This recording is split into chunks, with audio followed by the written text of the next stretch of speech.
Welcome to My Lines, brought to you by Colin Boynton.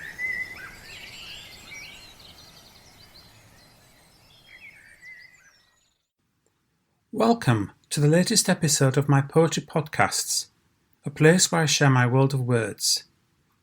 The poems I've chosen this week are once again all new, unpublished and unheard. The first poem I've chosen this week is called Lost in Time. The magic of innocence, where did it go? The older we get, the bigger we grow. Lost in the mists of time that's gone by, far too fast like the blink of an eye. We lived in a castle, 'twas really a tree, but in our young minds that's what we would see. A knight on a steed, a dragon to slay, these are the things we had every day. A magical land at the end of our yard, a couple of soldiers standing on guard. The life that we led, the games we would play, just filled with innocence day after day. We flew in a spaceship to planets unknown, lost in the mists of time now that we've grown. We climbed a mountain or sailed on the sea, a cowboy or Indian are things we would be. We lay on the grass, watched clouds drifting by. What were the things we'd see in the sky? Skimmed stones on the pond, splashed in the streams, all done in innocence, now lost in dreams. And now that I'm older and time has gone by, where is my innocence?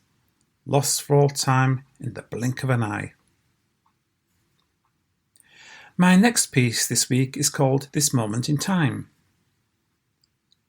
I wonder as I wander through the fields so full of flowers, and the time so quickly passes from the minutes to the hours, and the birds up in the sky are singing as they pass, and the butterflies are there amongst the flowers and the grass. Am I really hearing, and am I really seeing? Am I really smelling in this moment I am being? I wonder as I wander neath the shade of these great trees, as I hear the noise of buzzing from the busy bumblebees. As they move around the flowers that are growing all around, there's nothing else I hear but their merry little sound. Am I really watching, and am I really seeing? Am I really feeling in this moment I am being?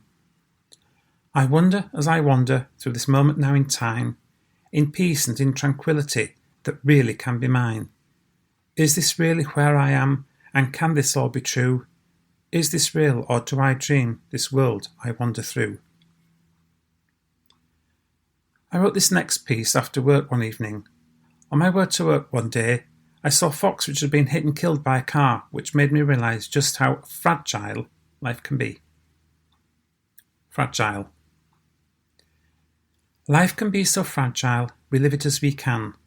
A growing thing, a roaming beast, a woman or a man. We start out life by walking, and then we learn to run. We do not give too many thoughts of what there is to come. We don't think what might happen, or what might be in store. This is the life we're living, that's all and nothing more. It doesn't really take too much to bring it to a close. It only takes a moment, and no one really knows. So fragile is the life we have, so quickly can it go, taken in an instant before we even know.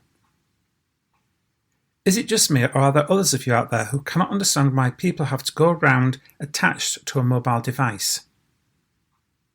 21st century vice. With life kept in a pocket or carried in a hand, eyes diverted to a screen all across the land. Messages sent here and there, calls made all the time. Every hour of every day, it almost is a crime.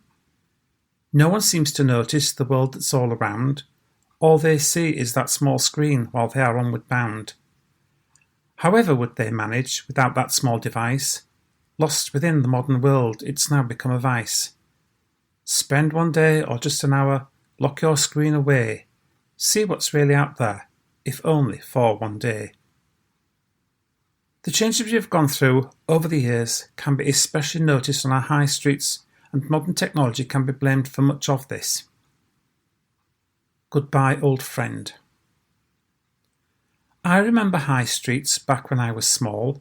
Department stores had several floors and seemed to sell it all. The baker had his own shop, selling bread and cakes, the butcher with his choice cuts, joints, mince and steaks. These shops have closed their doors now, the windows shuttered tight. empty now for some time, a sad and sorry sight. The hardware store has closed now and moved by out of town. Engulfed by larger companies, more shops have been closed down. With people shopping online, not going to a store, soon our towns will die away, not be there anymore. It's sad and very sorry, the changing of our ways are killing off what we once had. The end of shopping days? That was my choice for today's episode. I hope you've enjoyed the pieces I picked. The poems I chose this week are all new works and have not appeared anywhere previously. For more details on my poetry, why not visit my website www.collinscorner.co.uk. Thank you for joining me today, and I hope you will join me next week for another episode of My Lines.